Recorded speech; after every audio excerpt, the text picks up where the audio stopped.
अगं आई, आवर. आज मस्तपैकी आपण दोघं हॉटेलमध्ये जेवायला जाऊ. आवर पटकन तू. अरे बाळा, दोघांनीच जायचं का? सुनबाईला पण घे. अगं आई, तिला कशाला? इथं घरामध्ये कोण नको का? हा, तिला नेलं मग इथं घरामध्ये कोण आहे? अरे बाळा, तिचा पण जीव आहे ना, आपल्याला बरं पण नाही वाटत दोघांनी जायला. अगं आई, त्याचं टेन्शन नको घेऊ तू. असं पण आपल्याला घर असं सोडून जाता येतं का? ते बरोबर वाटतं का आपल्याला? तू काही काळजी करू नको. आपण येताना तिला मस्तपैकी पार्सल घेऊन येऊ. ठीक आहे बाळा.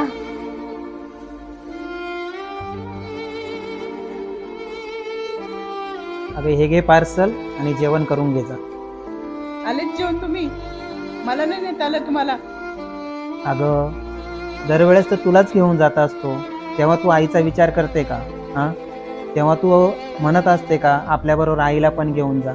हां, आज तुझ्याविषयी असं झालं तर आज आईला मी घेऊन गेलं तर आज तुला वाईट वाटलं. मग आईला रोज कसं वाईट वाटत असेल? हां, कधीतरी तिचा पण विचार करत जा गं.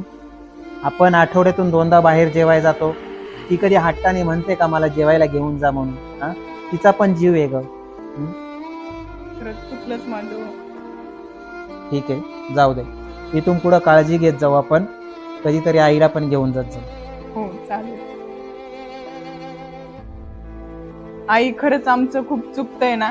आम्ही कधीच तुमचा विचार करत नाही. दररोज आम्हीच जात राहतो बाहेर. खरंच आम्हाला माफ करावं. अरे बाळा, मला तसं काही वाटत नाही. तुम्ही गेले काय, मी गेले काय, तू असं मनात पण काय आणू नको. जा जेवण करून घे जा. खरंच आहे, तुम्ही खरंच समजूतदार आहात.